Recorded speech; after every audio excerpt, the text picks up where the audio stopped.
The term cognitive training, also called brain training, reflects a hypothesis that cognitive abilities can be maintained or improved by exercising the brain, in analogy to the way physical fitness is improved by exercising the body.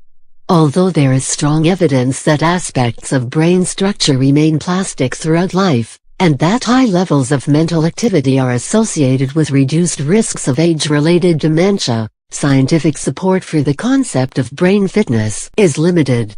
The term is virtually never used in the scientific literature, but is commonly used in the context of self-help books and commercial products.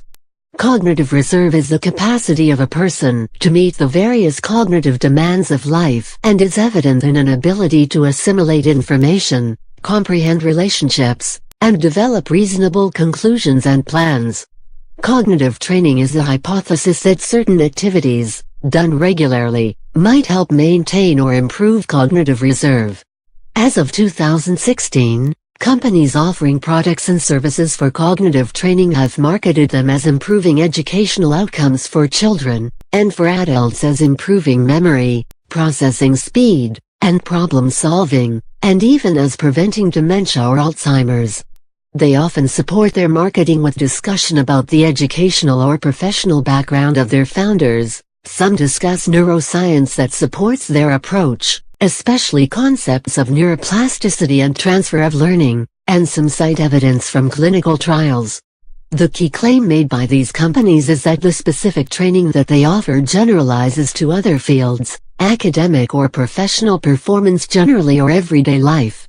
As of 2016, there was some evidence that some of these programs improve performance on tasks in which users were trained, less evidence that improvements in performance generalize to related tasks, and almost no evidence that brain training generalizes to everyday cognitive performance. In addition, most clinical studies were flawed.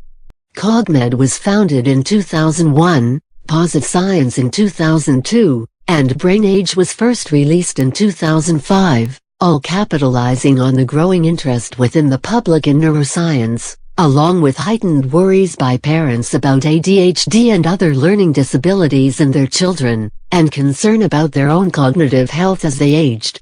The launch of BrainAge in 2005 marked a change in the field, as prior to this products or services were marketed to fairly narrow populations, for example, students with learning problems, but BrainAge was marketed to everyone, with a significant media budget.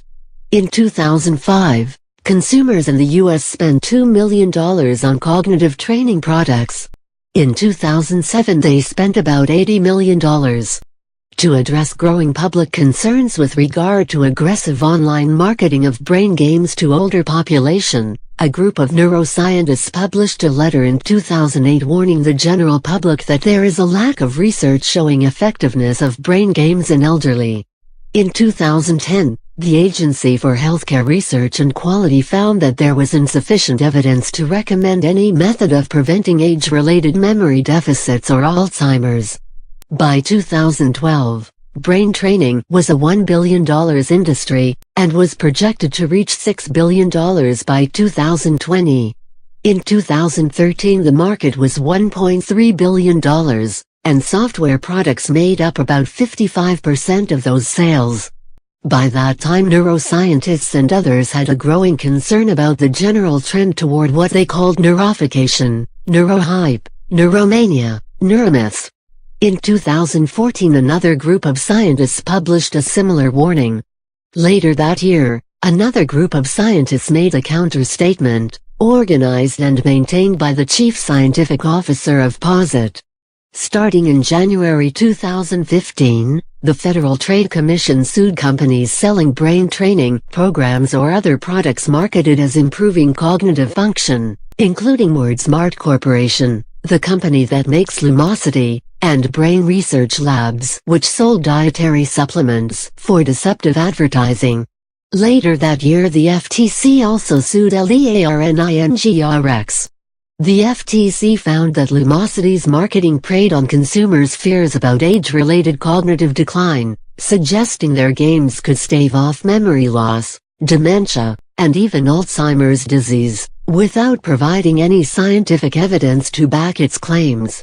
The company was ordered not to make any claims that its products can performance in school, at work, or in athletics, or against age-related decline in memory or other cognitive function, including mild cognitive impairment, dementia, or Alzheimer's disease, or cognitive impairment caused by health conditions, including Turner syndrome, post-traumatic stress disorder, PTSD, attention deficit hyperactivity disorder, ADHD, traumatic brain injury, TBI, stroke, or side effects of chemotherapy, without competent and reliable scientific evidence, and agreed to pay a $50 million settlement reduced to $2 million.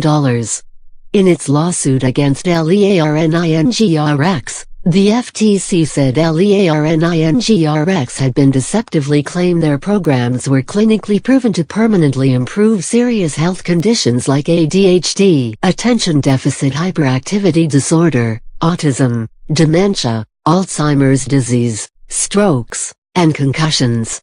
In 2016, LEARNINGRX settled with the FTC by agreeing not to make the disputed assertions unless they had competent and reliable scientific evidence, which was defined as randomized controlled trials done by competent scientists. For the judgment's monetary component, LEARNINGRX agreed to pay $200,000 of a $4 million settlement.